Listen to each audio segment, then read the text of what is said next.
Hey Cavies, it's Barbie, and today on Barbie and the Caveman, we're gonna do something a little different. Now, a lot of you guys have asked a lot of questions about, well, what kind of meal prep do you do, Barbie, for all of these meals? That you have something to go at any time. Well, I'm gonna show you my full meal prep process for a week's worth of meals. Now, it's gonna take 2 segments to kind of do it all, but I definitely wanted to give you an idea of what I do and on Sunday, this is Sunday, and to get my food ready for the week. Also, I'm kind of on a low carb thing right now, trying to drop a little bit of weight. The Barbie's getting fat. Yeah, no. So, we're gonna have to slim down a little bit. So, I wanna show you kind of where we're gonna start and grow from there. Everything that we are going to use today.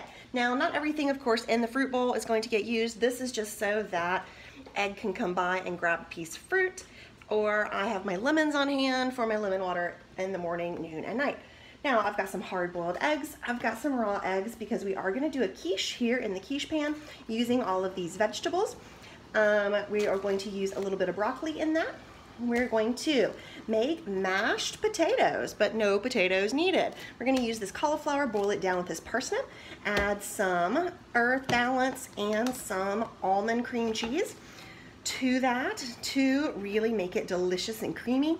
I have 2.5 pounds of, you can see, grass-fed ground beef.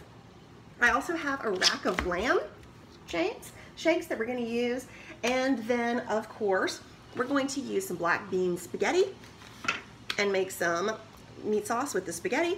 I'm going to make my waters for the 2 of the days. I've got some watermelon for a snack. I have already put some blueberries in a jar. I save these jars because they make really nice things to take to work. And here's an old honey jar that I put pistachios in. Of course, got my lettuce. This is the, if you watched the last episode, this is the cauliflower fried rice that I did last night. And then, of course, my containers to get it all ready. So stay tuned and we will get started. We're gonna start with the rack of lamb. All right, guys, as promised, we are going to start with the rack of lamb. Now, of course, lamb is a wonderful protein. Looking for my kitchen scissors, there they are. A wonderful protein, and I just love it. It's one of the most highly bioavailable meats that you can eat, because you know me, I'm gonna research the heck out of it. Apparently, the most nutrient-rich and bioavailable meat is, wait for it, lion. What? Yeah, but since we don't have a lion farm close, we're gonna go with lamb, which is the second highest. And then, now I have a little bag down, so I'm opening it into this bag so that, of course, the blood doesn't get all over. I need food. Exactly. All over my cutting board and the other things. So I pull out the lamb. Here it is. A beautiful rack of lamb. Now, I've got the skillet on high over here. I'm gonna do a couple goes around the pan. Pretty heavily oil the bottom of the pan, because I want to sear the meat before I pop it in the oven to cook. So that's coming up to temperature. I gotta feed Ed. All right, so our meat's come up, our pot has come up to temperature. So I'm going to grab the rack. Getting a spatula ready to flip it over. Woo! It's going crazy. Then I'm going to turn it over. Sear the other side. Now, it's really important to sear lamb before you put it in the oven to really lock in those great juices. Now, while it's still searing on the other side, I've got my Pyrex here.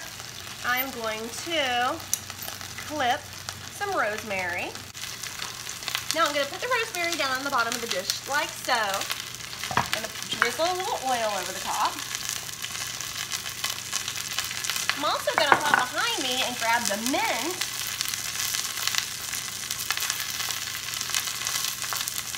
Put a little mint in with the rosemary. Now, not a whole lot, just a little bit, because we are going to use some mint jelly.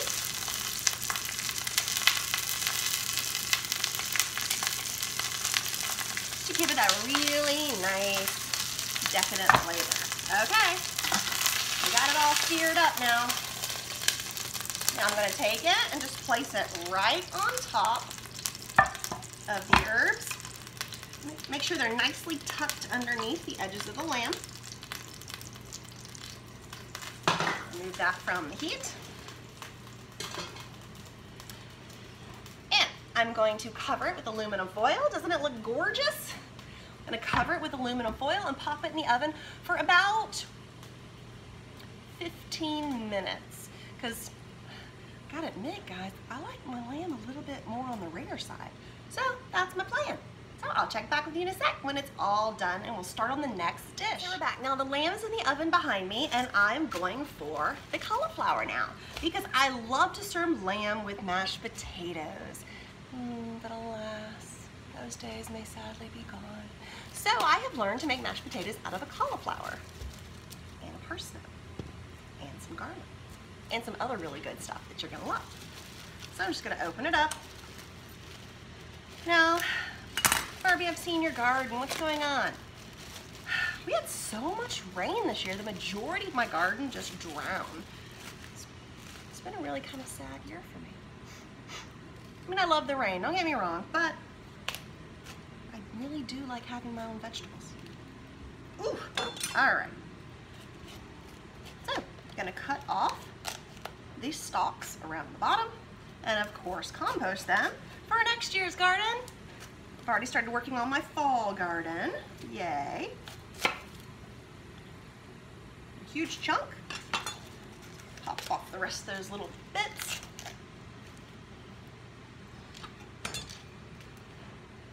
Now, to start, we're going to cut it in half, because that gives us access to the core. Now, I'm just going to make a triangle cut, like this, into the core, to pop that out. Now, you can eat the core, it just takes a little longer to boil. Now, I've got this great pot of water here that's about this deep. Not hugely deep, but it is just straight up water. So I'm going to pop off and then cut in half any large pieces. I don't want anything very big going into the pot because it's going to take longer to boil. We want to boil it down to really nice and soft, completely done, fork tender, or starting to kind of dissolve. We want to give it lots of time because we want to make sure that it has that creamy texture of mashed potatoes that we all are so sad we miss. Oh, age. Oh well. So, chopping it up nicely. All right. So I've got the cauliflower down in the pot. All of its little friends. Next, I'm going to use the parsnip. And of course, I need to skin it and save the skin. It's also really good in broth. And we'll use some of that wonderful vegetable broth here in a little bit as we mash the cauliflower. Okay. Tip and tail it. Now again, make it into kind of little chunks so that it boils quickly. Now remember, it's a little more dense than the cauliflower, so it might take a little more time. So cut it into smaller pieces than what you did with the cauliflower.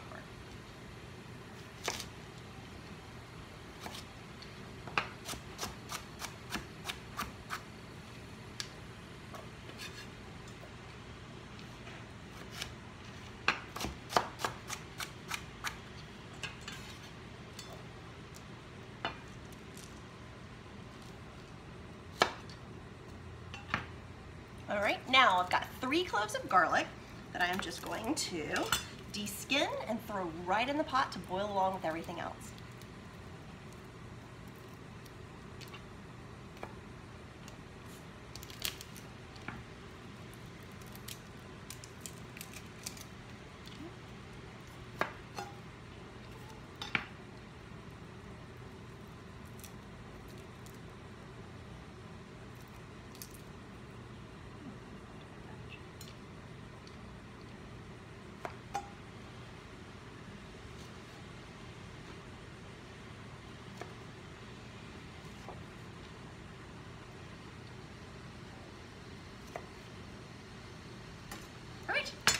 there we go.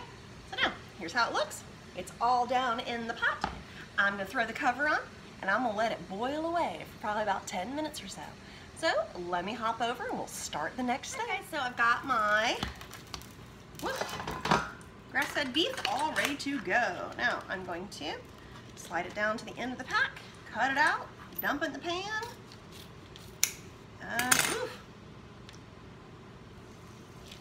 Should have put another plastic bag down. Ooh, we got 1 minute left on the lamb.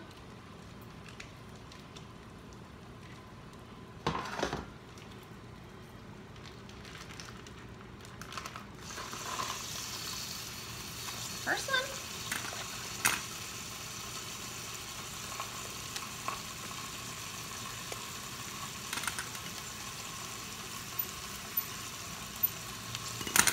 Now, I'm gonna get these in the trash. I'm gonna wash my cutting board again, and I'll see you in a minute. All right, so the lamb is out and resting, and I'm going to break up this beef.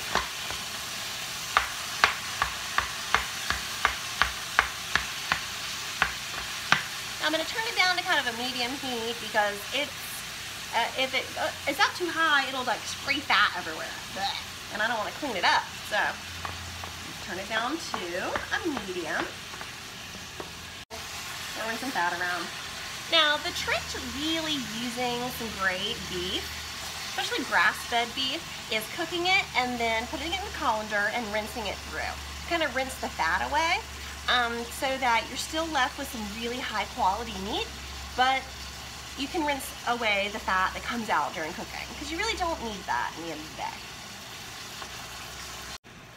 All right, so I'm gonna get this moving a little more forward and I will hop back with you when we're ready to start the next step. Now, while all of these things are cooking, we've got, of course, the cauliflower to make mashed potatoes.